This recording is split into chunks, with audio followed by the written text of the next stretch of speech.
Bonjour à tous et bienvenue dans cette nouvelle édition de votre magazine La Transparence, une émission conçue pour vous par Sven Media, le studio, à partir des Bukavu, en vue de permettre à la population congolaise vivant partout à travers le monde de s'enquérir de la situation du vécu quotidien de la population, principalement du Sud Kivu et des Bukavu.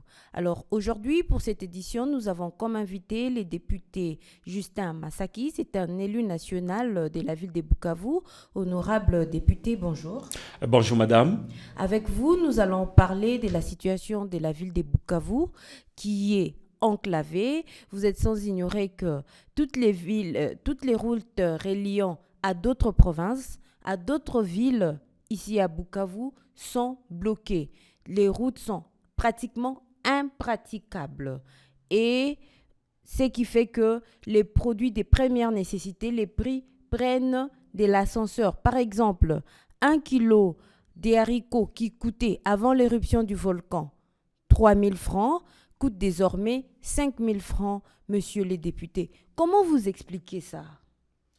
Ah oui, madame, c'est évidemment un problème réel qui impacte très négativement les conditions de vie de nos populations. D'abord celles de Bukavu, mais également celles de tous les 8 territoires qui constituent la province du Sud Kivu.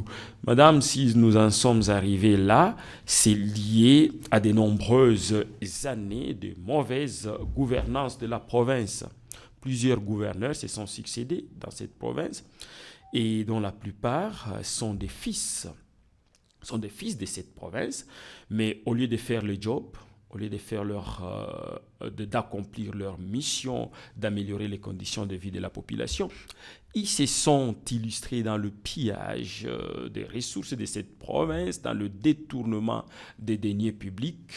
Et voilà, au finish, à l'heure où nous en sommes, la province, particulièrement la ville de Bukavu, non seulement au sein de cette ville elle-même, il y a de l'enclavement, au sein de la ville de Bukavu elle-même, à travers ces 3 communes, il devient de plus en plus difficile de quitter Ibanda pour Bagira, de quitter Ibanda pour Kadutu, et inversement, et avec des endroits très emblématiques dans la ville de Bukavu qui reflètent en quelque sorte cette irresponsabilité, cette déliquescence de l'autorité tant nationale que provinciale.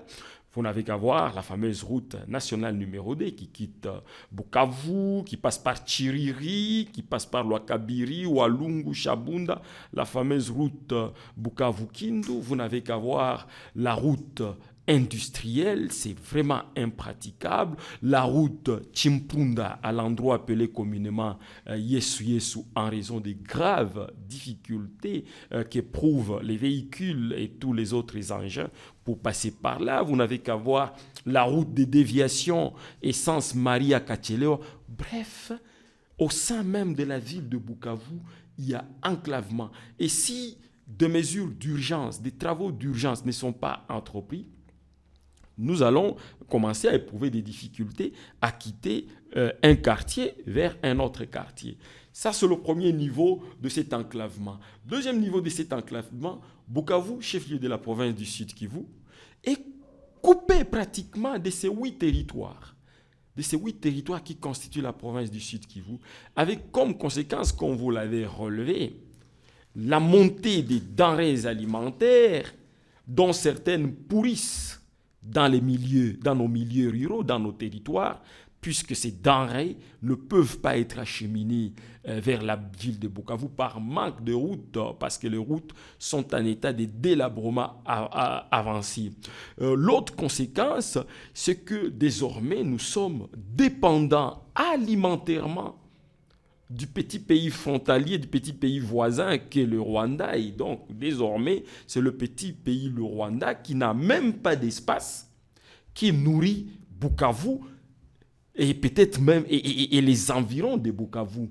C'est vraiment honteux, madame, et si bien que notre province, comparée à celle du Nord Kivu, commence à devenir finalement la risée de ce pays, et nous en appelons aux autorités tant provinciales que nationales de prendre ce problème à cœur, de prendre des mesures qui s'imposent, de débloquer des fonds pour que la voirie urbaine de la ville de Bukavu soit réhabilitée, que Bukavu soit relié aux 8 territoires qui constituent la province du Sud Kivu. Et moi, en tant qu'élu, député national de cette ville, je ne cesserai jamais de mener ces plaidoyers. Ce plaidoyer, je l'ai commencé dès le début de mon mandat. Il est vrai qu'actuellement, il n'y a pas encore des résultats. C'est le propre du plaidoyer. Quand vous menez un plaidoyer auprès d'une autorité qui avance les contraintes budgétaires pour ne pas agir, vous vous retrouvez bloqué. Mais ce n'est pas une raison de se fatiguer. Je me rappelle un petit élément d'espoir. Dès l'année passée, nous avions été consultés par le ministre du Développement rural dans le cadre... L'année passée même, avant que le gouvernement de M. Sylvestre Ilunga Ilunkamba ne tombe, nous étions consultés par le ministre du Développement rural dans le cadre d'un vaste projet de réhabilitation des routes de desserte agricole. Nous étions consultés pour pouvoir préciser les axes de la province du Sud Kivu qui devaient faire l'objet de réhabilitation. Ce travail a été fait et aux dernières nouvelles, j'apprends que les matériels qui avaient été commandés auprès de l'entreprise Olive, que ces matériels sont déjà à Bukavu. Il ne s'agit pas de grands travaux, ce n'est qu'une solution purement palliative parce que quand on parle de ces routes de desserte agricole, dans un premier temps, il s'agit essentiellement d'un travail de cantonnage qui consiste à déboucher les caniveaux, ainsi de suite. Et il sera combien de kilomètres de route? Je n'ai pas de précision par rapport au kilomètre, mais presque tous les 8 territoires sont concernés, mais il est vrai, avec des faibles kilométrages. Mais même avec ça, ce n'est pas rien. Si les travaux avaient déjà commencé, ça pouvait soulager un temps soit peu, c'est-à-dire rendre praticable ne serait-ce qu'une certaine superficie pour qu'il y ait communication, il y ait fluidité de communication ou de mobilité entre nos populations qui vivent dans des endroits concernés et la ville de Bukavu. C'est ici le lieu d'en appeler, bien sûr, à l'implication des autorités provinciales pour que les ONG qui ont été retenues, sélectionnées pour assurer le travail de supervision, puissent déjà se mettre à l'œuvre, que le matériel puisse leur être distribué et que le paiement, parce que ça ne sera pas une supervision gratuite par ces ONG, et que le paiement puisse suivre afin de trouver ne serait-ce qu'un petit palliatif, en attendant que les grands travaux puissent commencer. Et aussi, c'est ici le lieu de parler d'un méga projet, le fameux projet dit Xinjiang, qui serait de 600 millions de dollars, conclu par le gouverneur, par la province du Sud Kivu, avec une entreprise chinoise et qui a pour but la réhabilitation des infrastructures routières de la province du Sud Kivu. Il va falloir donc que le gouverneur... 600 millions de dollars pour combien de kilomètres de route? Là, ça doit être pour quelques centaines de kilomètres. Donc, comment ça vous concerne... expliquez 600 millions pour une centaine de kilomètres? Pas, j'ai dit quelques centaines de kilomètres. Ça ne peut pas être une centaine de kilomètres. C'est quelques centaines de kilomètres parce que ça comprend tous les 8 territoires. Ça comprendrait tous les 8 territoires. Je m'abstiens d'être très affirmatif parce que jusque-là, on sent que ça n'avance pas au point que la population commence à se demander si ce projet est vraiment réel ou bien c'est de la poudre aux yeux parce que jusque-là, on n'a pas encore vu l'implantation de cette entreprise, on n'a pas encore vu les engins traverser. Monsieur le député national... Justin Mastaki, vous accusez les gouverneurs qui se sont succédés de n'avoir pas bien fait leur travail. Et les députés nationaux n'ont pas une part de responsabilité dans tout ça? Parce que ce sont des représentants du peuple, après tout. Évidemment, ce sont des représentants du peuple, mais il faut apprécier chaque autorité en fonction des prérogatives constitutionnelles qui lui sont reconnues. Les députés, on sait que constitutionnellement, a pour mission de voter les lois et de contrôler le gouvernement. Si un député a légiféré, s'il a contrôlé le gouvernement, d'un point de vue constitutionnel, il a fait son travail. Bien sûr, la pratique parlementaire... Et vous contrôlez le gouvernement, effectivement. Bon, Là, bien sûr, le contrôle est fait, même si on peut se poser la question sur l'efficacité de certains contrôles en raison des pesanteurs ou des paramètres politiques, mais il est fait. Mais j'en conviens, l'efficacité, la question liée à l'efficacité peut être posée. Parce que là, vous parlez d'un projet de 600 millions de dollars et vous semblez ne pas bien maîtriser le projet. Comment la population peut comprendre? Déjà, il y a certains doutes. Il y a un certain doute qu'on sent. Il ne m'appartient pas de préciser le projet parce que ce n'est pas moi qui l'ai conçu, c'est plutôt le gouverneur, lors de sa récente mission à Kinshasa, qui avait rencontré les députés nationaux du Sud Kivu pour leur faire part de ce projet. Mais force est de constater que jusque-là, rien n'a été fait par rapport à ce projet. C'est pourquoi je suis en train de m'exprimer au conditionnel, relayant ainsi les doutes de la population, parce qu'il n'y a pas de travaux préparatoires. On sent que les préalables tardent à être réunis pour que le méga projet puisse, disons, être mis en œuvre. Et nous remarquons qu'il y a des partenariats publics-privés qui se font. Il y a par exemple la route Goma-Kassindi et la route qui venait d'inaugurer les chefs de l'État. Est-ce que vous n'avez pas l'impression que la République démocratique du Congo est en train d'être bradée? Vous, en tant qu'élu du peuple, vous dites que vous avez comme obligation de contrôler. Comment vous faites pour contrôler ça?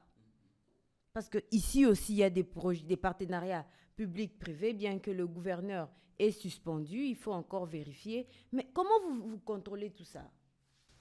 Évidemment, on peut s'inquiéter sur certains partenariats public-privé.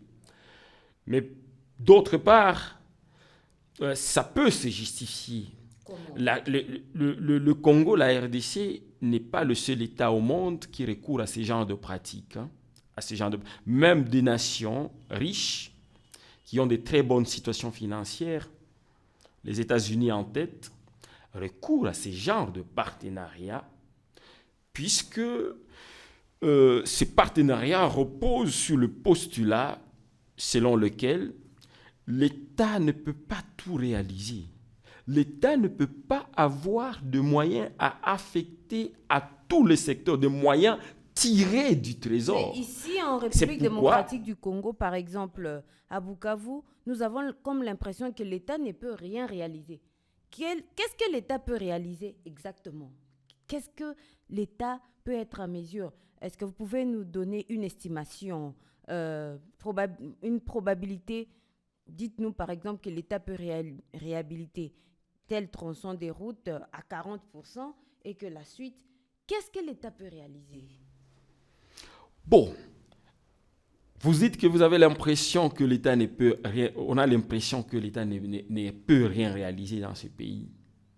Non, je ne peux pas le dire ainsi, même si c'est l'impression générale que ça donne. L'État, évidemment, en vertu des pouvoirs et des moyens qui sont les siens, même si les moyens, on peut le reconnaître, ne sont pas à la hauteur des difficultés ou des défis, des enjeux, mais l'État peut faire quelque chose qui est proportionné à ses moyens. Évidemment, la population a droit de voir cet État, ne serait-ce que dans les moyens, par rapport aux moyens qui sont les siens, faire quelque chose, et lorsqu'il est limité, en appeler à la rescousse des particuliers, s'associer à des particuliers pour réaliser quelque chose de beaucoup plus grand. Mais ce qui est très inquiétant, c'est que même dans certains partenariats publics-privés, on ne sent pas la transparence par rapport à ce qui s'est passé, notamment dans la ville de Bukavu, s'agissant du patrimoine foncier et immobilier de l'État. On a l'impression que c'est une magouille, que c'est une initiative qui consiste à enrichir les autorités publiques et leurs complices, les opérateurs économiques impliqués dans ce genre de partenariat, parce que à travers ce partenariat, Bukavu est en train de se vider de tout le patrimoine foncier et immobilier de l'État, sans que l'État ou la province ne puisse trouver une réelle contrepartie en termes de recettes, si bien que même des services provinciaux, des ministères provinciaux commencent à être locataires ci et là et même menacés d'être chassés par des bailleurs, alors que l'État était propriétaire de plusieurs maisons qui ont été spoliées et vendues à vil prix. C'est là l'inquiétude et par rapport à ça, je suis en train de me dire qu'il va falloir que je puisse initier une question orale avec débat à l'Assemblée nationale à l'encontre du ministre de l'Urbanisme et Habitat qui a la prérogative, n'est-ce pas, la prérogative de conserver le patrimoine immobilier de l'État. Il y a un flou total qui règne dans ça, mais j'ai dit que si ça devait se passer dans la transparence, l'État y trouvait son compte, la population y trouvait son compte. Et comme c'est un État qui se heurte à des difficultés financières pour réaliser beaucoup de projets, ce n'est pas en soi une mauvaise pratique. Parce que si les pays riches peuvent y recourir à plus forte, les pays qui ont de sérieux problèmes financiers. Vous êtes sans ignorer que la corruption prend de l'ascenseur dans ces pays. Exactement. Et c'est du coup, c'est que les gens sont en train de craindre. Oui, évidemment, c'est une crainte légitime. Et c'est là que les élus, tant nationaux que provinciaux, doivent être vigilants par rapport au contrôle. Par rapport au contrôle, et la loi et même la Constitution leur reconnaît toute une série de mécanismes qui peuvent être activés sans complaisance pour s'assurer que le contrôle s'est fait normalement, s'est fait correctement, sans compromettre les intérêts de l'État et ceux de la population. Mais en attendant que vous puissiez initier cette motion-là à l'endroit du ministre de l'Urbanisme... Plutôt une question orale. Une question orale. Oui. En attendant, on fait comment? On regarde comment les En attendant, c'est mieux que l'on puisse suspendre, que l'on puisse prendre des mesures conservatoires. Des mesures conservatoires qui consistent en la suspension de ce genre de contrats, le temps que l'on puisse y voir clair. Qu'on puisse voir si tout s'est passé dans la légalité. Parce que c'est l'octroi des marchés publics et il y a des procédures par rapport à ça. Bon, revenons à notre sujet sur l'enclavement de la ville de Bukavu. Je vous rappelle que nous avons comme invité le député national Justin Mastaki, qui est un élu, excusez-moi, je voulais pas massacrer votre nom, un élu national de la ville de Bukavu. Avec lui, nous sommes en train de parler de la ville de Bukavu qui est complètement enclavée. Lui-même, il a reconnu que même les routes sont dans un état de délabrement. Alors, que peut attendre la population, principalement de Bukavu, de vous en tant qu'élu national? La population... C'est à quoi elle peut s'attendre par rapport à la mission de représentation qu'elle m'a confiée. C'est de continuer à assurer le plaidoyer, de s'assurer que j'interviens dans le mécanisme de contrôle, de s'assurer que que cette question me préoccupe, que la population vraiment s'en rende compte, non seulement à travers les contacts qui sont pris tant au niveau provincial qu'au niveau national. Je vous rappelle, madame, que les députés, dans les plaidoyers qu'ils mènent, il n'est pas tenu à l'obligation des résultats. Vous ne pouvez pas condamner un député national du fait qu'il a mené un plaidoyer qui n'a pas réussi, dès lors que ce n'est pas lui qui exécute. S'il a déjà mené un plaidoyer, s'il s'y est consacré à fond, mais il aura fait son travail parce qu'il n'est pas une autorité exécutive. 2023, c'est bientôt.